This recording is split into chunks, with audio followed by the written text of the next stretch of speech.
सर्वांना नमस्कार। शिवसेना भवनच्या या पत्रकार परिषदेकरता मुंबईच्या महापौर आदरणीय किशोरीताई पेडणेकर, या विभागाचे विभाग प्रमुख आमदार सदा सरवणकर, अरविंदजी भोसले आणि जे माझ्यासमोर उपस्थित आहेत, आपण या ठिकाणी आलात, आपल्या सर्वांचे मनापासून स्वागत करतो।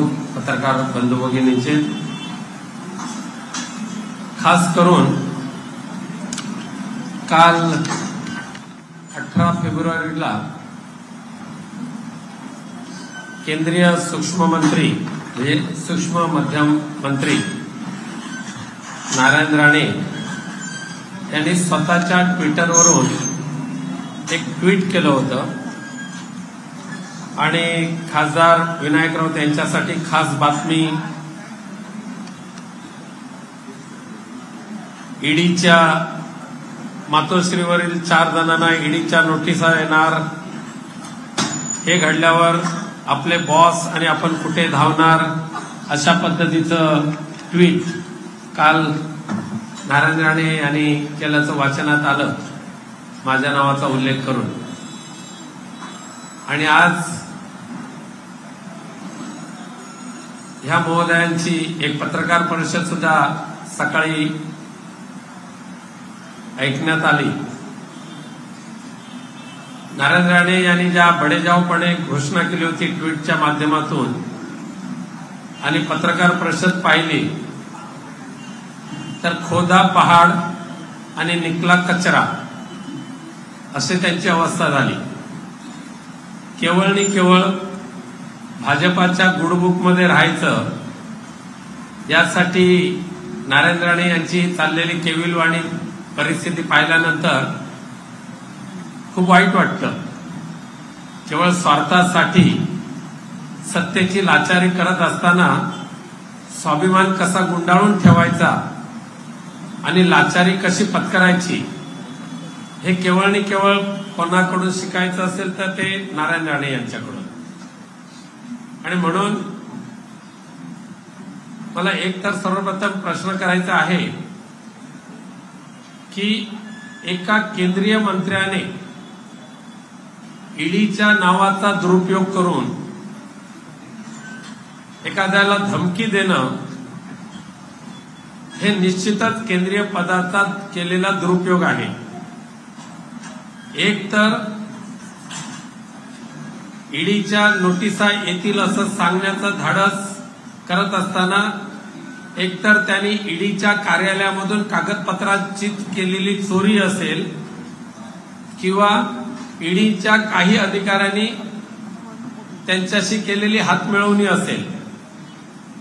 अर्थात मुंबईतली ईडी गँग कशा पद्धतीने काम करते, कोणाकोणाच्या सुपाऱ्या कशा कशा वाजवल्यात, हे मागच्या वेळेला माननीय संजय राऊत साहेबांनी आपल्या पत्रकार परिषदेमध्ये सांगितलं आहेच। आणि आम्ही सुद्धा मुंबईतल्या ईडीच्या टोळक्यांचे सुरू असलेले उपद्व्याप आणि एका केंद्रीय मंत्र्याने ईडीच्या नावाचा वापर करून दुसऱ्यांना दिलेली धमकी, हा संपूर्ण गंभीर प्रकार आम्ही येत्या संसदेच्या अधिवेशनामध्ये सुद्धा त्या विरोधात आवाज उठवणार आहोत, माननीय पंतप्रधानांच्या निदर्शनास आणणार आहोत। आणि ईडी सारख्या एका स्वायत्त संस्थेला बदनाम करण्याचं काम एकतर केंद्रीय मंत्री नारायण राणे करत असतील किंवा ईडीच्या कार्यालयातल्या कागदपत्रांची चोरी केंद्रीय मंत्री करत असतील, असा थेट संशय कालच्या ट्विटरवरून आमच्या मनामध्ये येतोय। आणि म्हणूनच या संपूर्ण प्रकरणाचा सोक्षमोक्ष हा लावाच लागणार। आज पत्रकार परिषदेमध्ये सुद्धा नारायण राणे यांनी अत्यंत पुचाटपणाचे असे आरोप केलेले आहेत आणि त्यामुळे मी आपल्या माध्यमातून त्यांना फार काय त्याची गांभीर्याने दखल घ्यायला पाहिजे असं मला वाटत नाही. परंतु दुसऱ्यावर खुनाचे आरोप करत असताना खून पचवणं, म्हणजे खुनाचे आरोप उघड न करणं अशा पद्धतीचे ज्या वेळेला मगाशी पत्रकार परिषदेमध्ये नारायण राणे यांनी आरोप केले त्यावेळेला नारायण राणेंना कदाचित त्यांच्या वाढत्या वयामुळे आता कदाचित विस्मरण होत असेल, मुलांच्या उपद्व्यापामुळे त्यांना खूप मानसिक त्रास होत असेल आणि त्यामुळे कदाचित त्यांचा भूतकाळ त्यांना आठवत नसेल आता, आणि म्हणून तो भूतकाळ त्यांचा आठवत नसेल तर मला तो आठवण करून द्यावी लागेल की इतरांवर आरोप करण्याच्या ऐवजी सिंधुदुर्गमध्ये ज्या पद्धतीने नारायण राणेंच्या कारकिर्दीमध्ये खून, दरोडे, मारामारी, लुटमार, खंडणी, एक्स्टॉर्शन अशा पद्धतीचे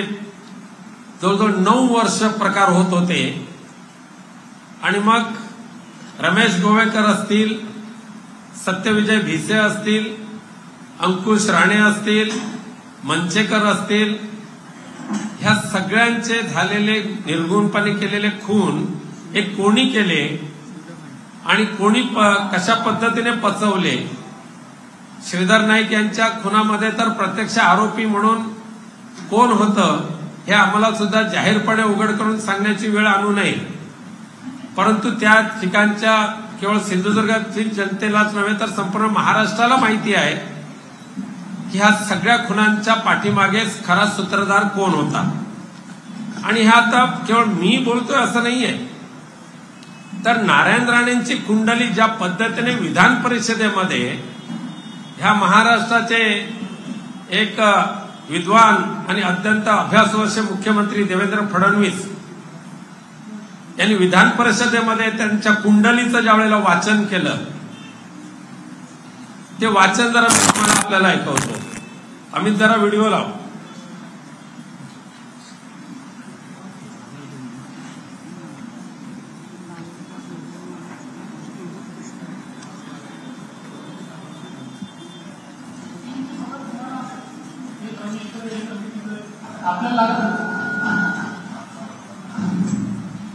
जरा रिपीट कर.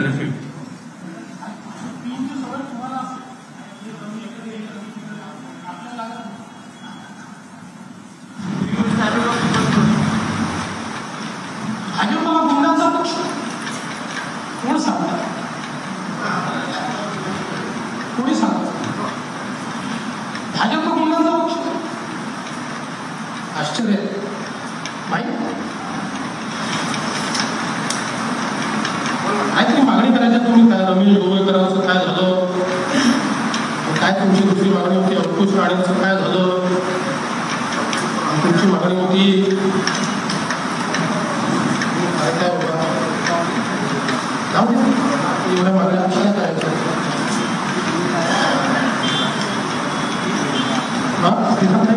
मला माहिती होतं ते तुम्ही मागण्या करायच्या त्यावेळी मी काही जात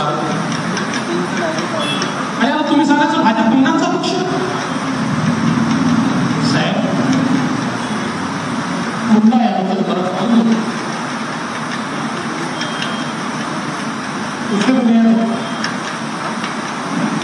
राजकीय आंदोलनाचा गुंडाशी. आता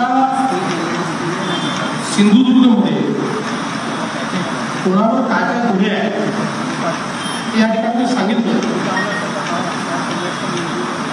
मग पार्टी ऑफ क्रिमिनल्स ही कोण आहे ते आपल्या निश्चितपणे लक्षात येऊ शकतं.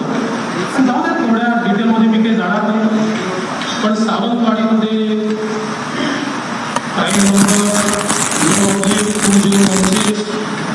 137, 135, 143, 147, त्यानंतर 11 oblique 016, 143, 147, 148, 149, 353, 332, 336, 447, 448, criminal law amendment act 1932. तेव्हा मला असं वाटतं की त्याचा डायलॉग ऐकला काय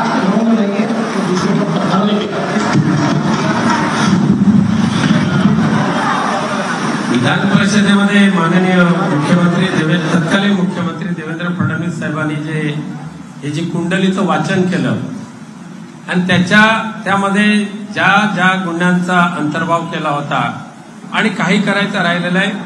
आम्ही आता महाराष्ट्राचे गृहमंत्री माननीय नामदार दिलीप वळसे पाटील यांना उद्या भेटून सिंधुदुर्गामध्ये आजपर्यंत ज्या हत्या झाल्या, ज्या राजकीय हत्या होत्या, त्याची पुन्हा एकदा फेर चौकशी करा आणि जे खरे गुन्हेगार कोण होते, त्याचे प्लॅनर कोण होते, त्यांचा शोध घ्या आणि त्या खुनाला वाचा फोडा, अशा पद्धतीची मागणी आम्ही या ठिकाणी करणार आहोतच. भ्रष्टाचाराचे आरोप हे आता नारायण राणेंसारख्या माणसाने भ्रष्टाचाराचे आरोप करणं याच्यासारखा दुसरा विनोद असूच शकत नाही. आणि म्हणून आज मी नाही बोलत आहे, पण या मागच्या वेळेलाच नारायण राणे यांनी किरीट सोमय्या यांचा जो उल्लेख केलेला आहे की भ्रष्टाचाराचा पर्दाफाश करणारे नेते म्हणून, त्याच सन्माननीय किरीट सोमय्या यांनी नारायण राणेंच्या किती कोटीचा कोणकोणत्या रिअल इस्टेटमध्ये कसा संबंध आहे, मनी लॉन्ड्रिंगमध्ये त्यांचा कसा संबंध आहे, अगदी चांगल्या मार्मिक भाषेमध्ये त्यांनी टीका टिप्पणी केलेल्या, मार्मिक भाषेमध्ये त्यांनी दाखवून दिलेलं आहे सर्वांना. मी एक अजून व्हिडिओ आम्ही तुला लावायला विनंती करतो. 300 कोटीचा गैरव्यवहार नारायण राणे आणि त्यांच्या दोन्ही मुलांनी अविघ्न पार्कमध्ये केला होता, 300 कोटीचा. तो जरा ऐका जरा.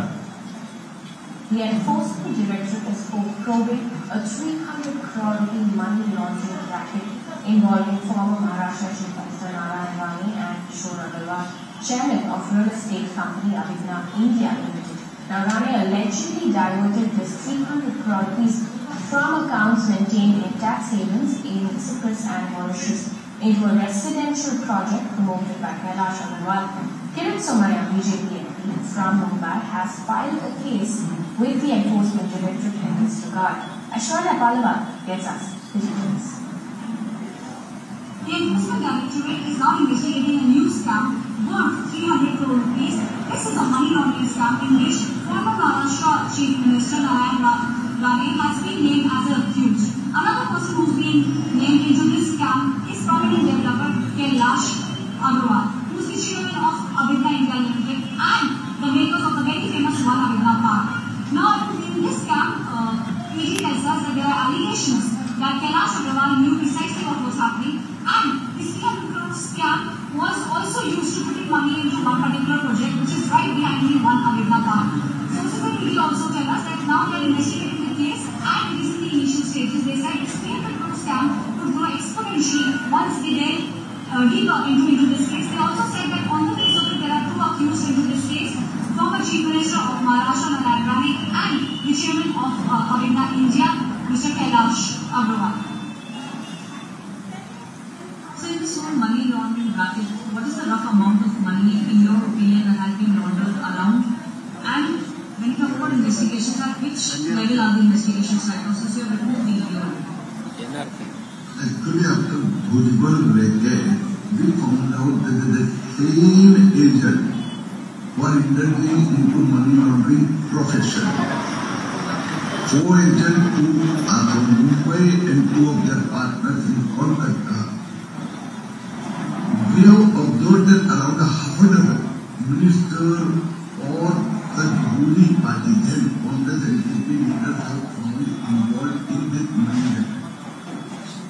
Parking the scam money through bogus companies, various layers are created and transfer the money in their account. I have submitted details of around half a dozen, which include 1 former Chief Minister, 2 former Deputy Chief Minister, 1 is already behind the bar, 2nd one is under investigation, and 2 cabinet ministers. Then 2 other conditions. Roughly how many hundreds of crores do you think? Because you are right, till the time investigation does not get over, we cannot come to an amount. But some rough figure that you can see on the face of it right now. See here, 200 to 300 crore transactions already observed as abnormal transactions. certain abnormality is observed, then it becomes duty of not only now the income tax will also come into picture. Layer of companies, created, and money has come in the official registered recognized company from the host company. Check. Maybe more than 100. You can watch live TV on our website NBNow.in. Find us on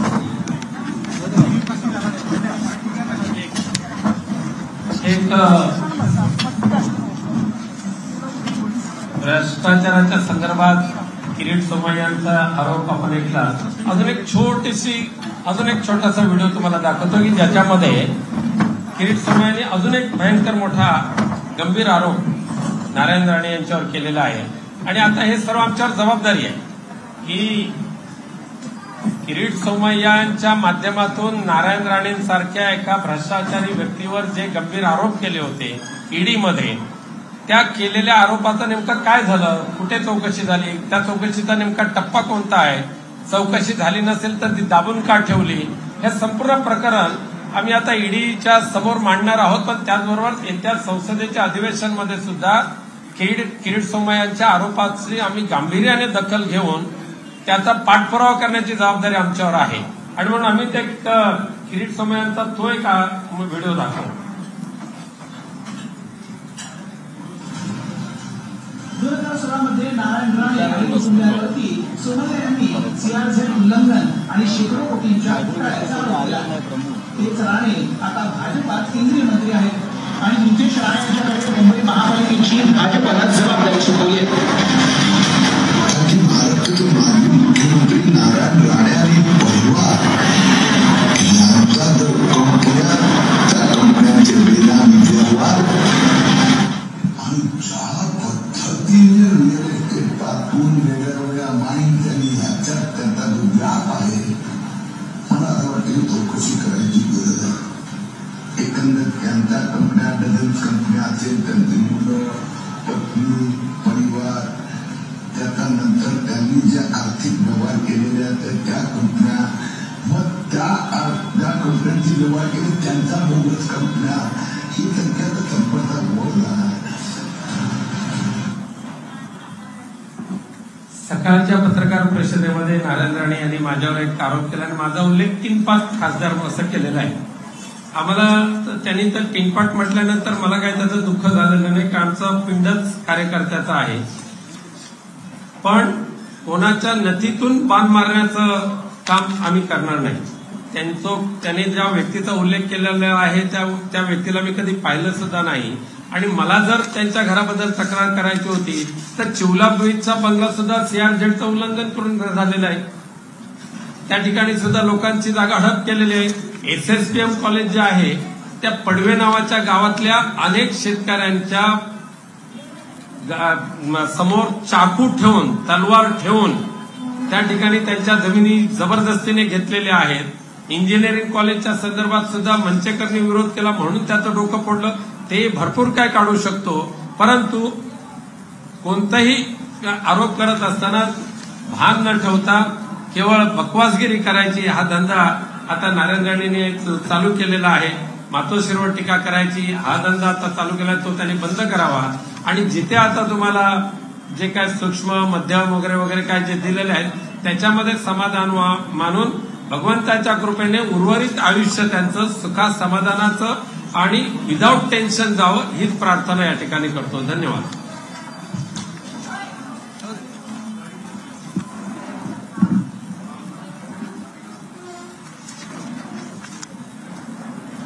झालं, संपलं, निघू. चला.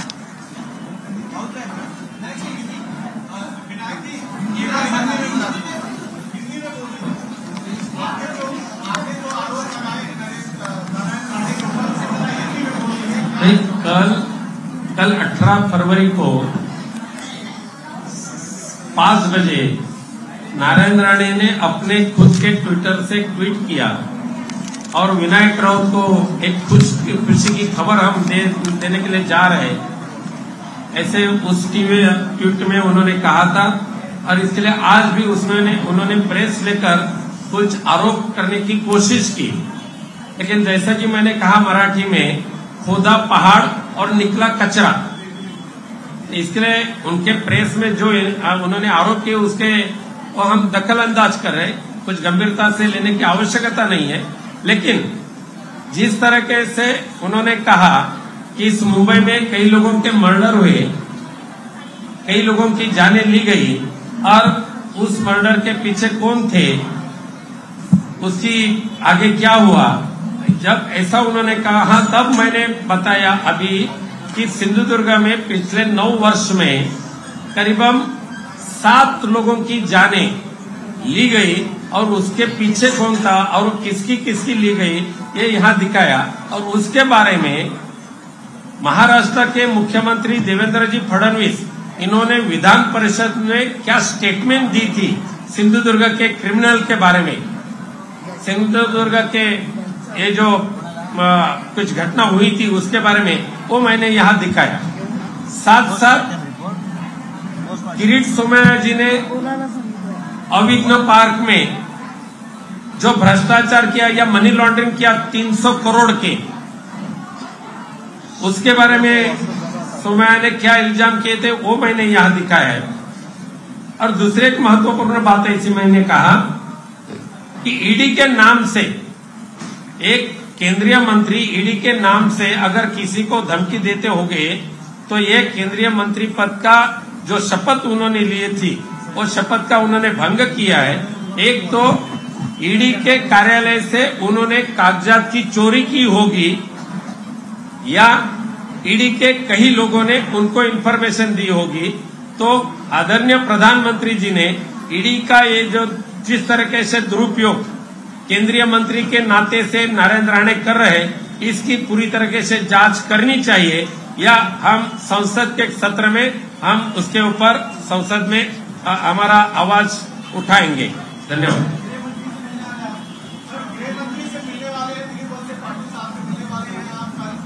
मुख्यमंत्री देवेंद्र जी फडणवीस ने जो इल्जाम अभी जो हिस्ट्री शीट दिखाया विधान परिषद में, उसके बारे में फिर एक बार इंक्वायरी करें, ये लेकर हम कल या परसों महाराष्ट्र के गृह मंत्री दिलीप वळसे पाटील जी को हम मिलने वाले हैं।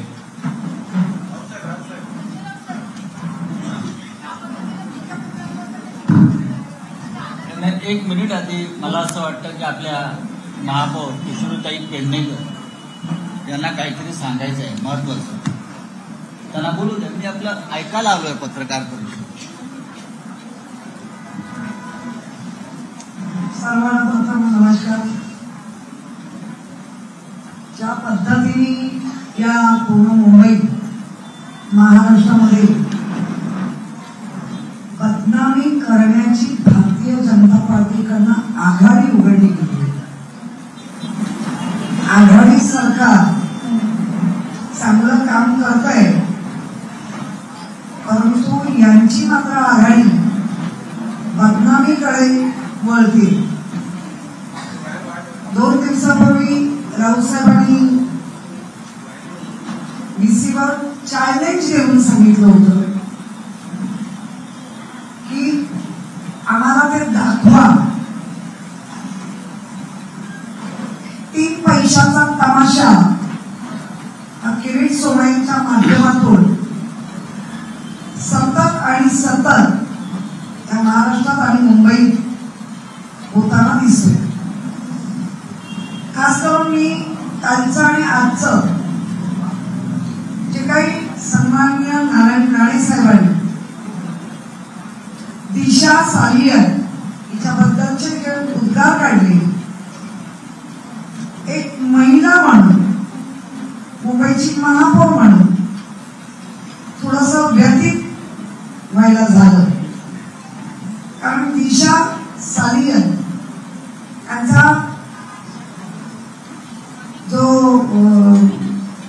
पोस्टमॉर्टम रिपोर्ट आहे त्या रिपोर्टला सुद्धा खोटं ठरवण्याचं काम लघु, सूक्ष्म, मध्यम अशा दिलेल्या केंद्रीय मंत्री जर म्हणत असतील तर मला वाटतं त्या खात्याचं पुरेपूर छाप किंवा अवमूल्यन होताना दिसते. कारण तिच्या वडिलांनी म्हणजे त्यावेळेला आपण सर्वांनी टीव्ही पाहिजे, तिच्या वडिलांनी हात जोडून सर्वांना विनंती केली होती, जे पोस्टमॉर्टम मध्ये आहे ते खरं आहे. एका 28 वर्ष महिलेचं मृत्यू झाल्यानंतरही लैंगिक अत्याचार झालेला नसतानाही तिच्या चारित्र्याचं ज्या पद्धतीने हनन होत आहे, आपल्या माध्यमातून मी महिला आयोगाच्या ज्या अध्यक्ष आहेत त्यांना विनंती करेन, रुपालीताई चाकणकरांना की याच्या गंभीरतेने लक्ष द्या, म्हणजे त्यांच्यावर कारवाई करा. आणि त्याचबरोबर भारतीय जनता पार्टीच्या अनेक वेळा महिलांमध्ये जास्त तर त्या आमच्या शिवाताईचे येतात, त्यांनाही सांगेन की याच्या महिला म्हणून लक्ष द्यायला आपण सर्वांनी मिळून जे घडलं नाही ते घडलं आहे दाखवणं आणि त्या महिलेची मृत्यूनंतरही बदनामी चालू ठेवणं हे महाराष्ट्राला आणि मुंबईला शोभा देत नाही. वारंवार भारतीय जनता पार्टीच्या नेत्यांकडनं महिलांचं हनन होत आहे हे आपण अनेकदा सांगितलंय आणि त्यामुळे जी गोष्ट घडत नाहीये, काल पण आपण पाहिलं नाईक कुटुंबीय ज्या महिला आहेत कुटुंबीय आमच्या अलिबाग नंतर टाव फोडून न्याय मागताय, त्यावेळेला तो त्यांना देता आला नाहीच. आत्महत्या केली, कोणामुळे झाली ते सगळा मुंबईच्या आणि महाराष्ट्राच्या लोकांनी बघितलं, दुनियेने बघितलं. आज त्या ज्या दिशा सालियन आहे त्यांचं म्हणणं असं आहे की तरुण मंत्र्याला वाचवण्याचा प्रयत्न आहे. माझं तर आव्हान आहे, ज्या सीबीआय कडे आपण दिली होती केस ते काय झालं त्याचंही आम्हाला सांगावं. उलट आमची उत्सुकता वाढते, आम्हाला प्रचंड राग येतोय. एका मुलीवर ज्या पद्धतीने तिचा मृत्यू झालाय पण तिच्या लैंगिक अत्याचार झालं करत करत तिची बदनामी झाली मृत्यू नंतरही. तर मला असं वाटतं की याबाबत आमच्या सर्व पक्षीय महिलांनी आवाज उठवला पाहिजे. तिच्या वडिलांनी वारंवार सांगूनही पुन्हा परत तेच करत असतील तर मला वाटतं की हे अतिशय महिलांच्या इज्जतीला जराही किंमत न देता जे स्वतःला या पक्षातून त्या पक्षात, त्या पक्षातून त्या पक्षात, आता आपण व्हिडिओ पाहिले जे काही आता मांडीला बसतायत ते पण विचारतायत. पण निश्चित दिशा सालियनच्या मृत्यूबद्दलचं सीबीआय मध्ये नक्की काय झालं त्याची चौकशी कोण करत होती, आम्ही सर्व महिला तोच प्रश्न तुम्हाला विचारतोय. घेऊन या, दाखवा आणि सिद्ध करा.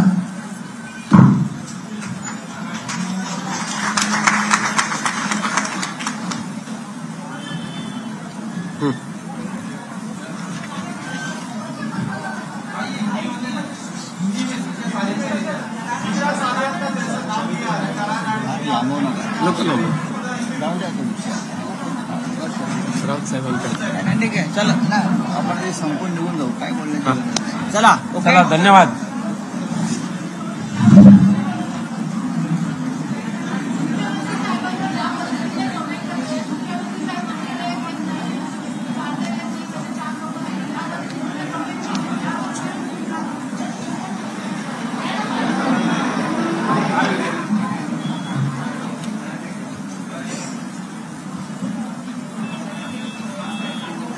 मुंबईच्या महापौर किशोरीताई पेडणेकर, माझे सहकारी खासदार आणि कोकणचे झुंजार खासदार ज्याने 2 वेळा तिटपाट असूनही प्रचंड विजय मिळवला आणि कोणावर विजय मिळवला आपल्याला माहिती. आमदार सदा सरवणकर, अरविंद भोसले, माझे सहकारी सगळे. मी इथे पत्रकार परिषद ऐकण्यासाठी आलो.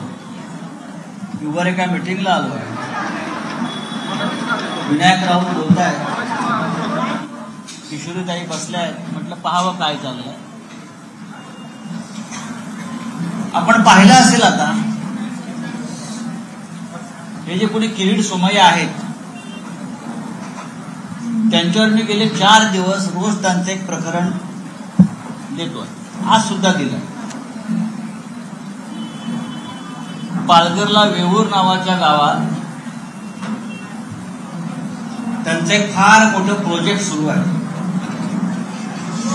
260 कोटी रुपये सध्याची किंमत आहे दाखवली. 260 रुपये.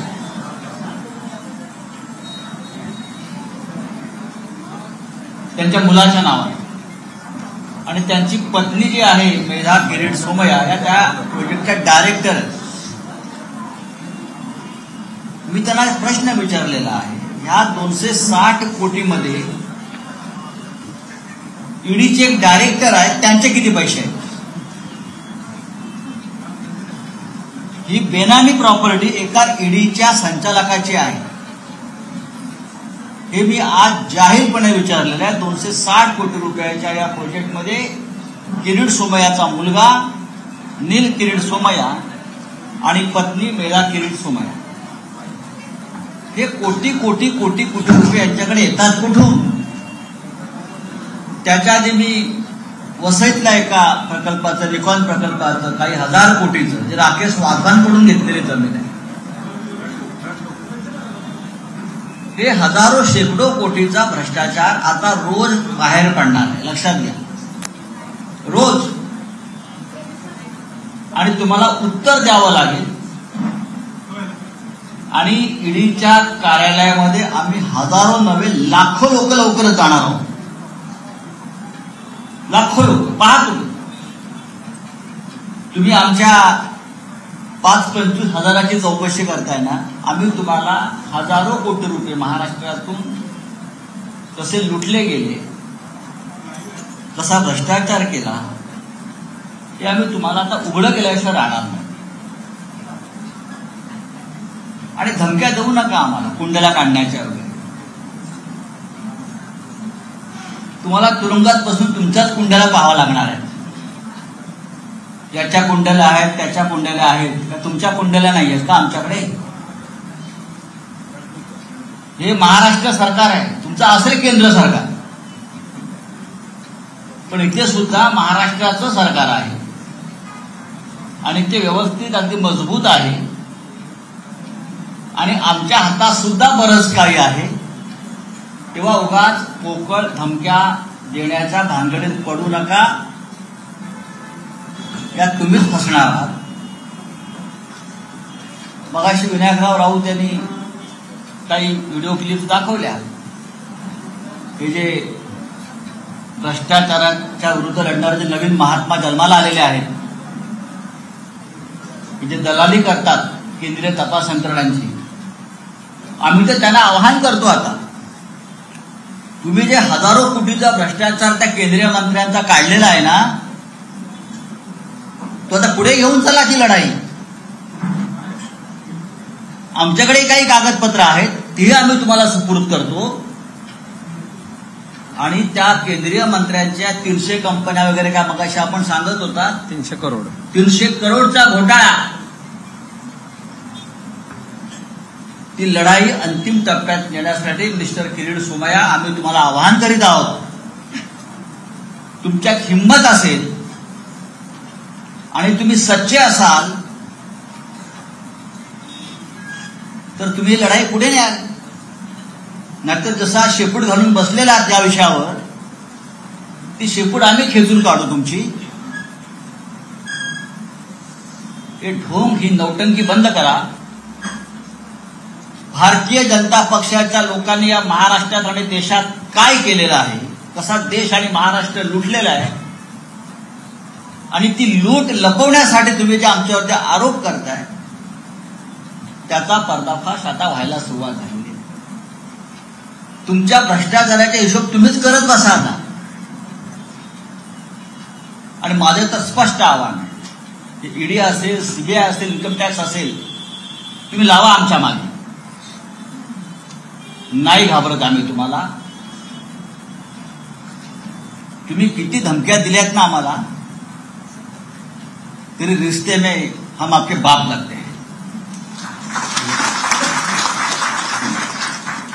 रिश्ते में हम आपके बाप लगते हैं. आणि बाप काय असतो हे तुम्हाला यापुढे रोज दिसेल. आम्ही कोणाला टार्गेट बिर्गेट करत नाही. जे आहे आमच्या हातात, जे आता लोक आणून देत आहेत स्वतःहून, ज्यांची लुटमार झालेली आहे गेल्या 5-6 वर्षामध्ये, ते आणून देत आहेत. केंद्रीय तपास यंत्रणा या मुंबईत ज्यांचे कार्यालय आहे त्यांना तुम्ही खंडणीखोर बनवलेलं आहे.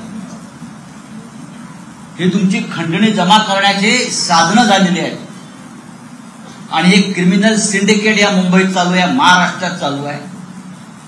हे पूर्णपणे उघडं केल्याशिवाय शिवसेना स्वस्थ बसणार नाही. कुणाला आमच्या अंगावर घ्यायचं असेल तर त्यांनी जरूर यावं, जरूर यावं.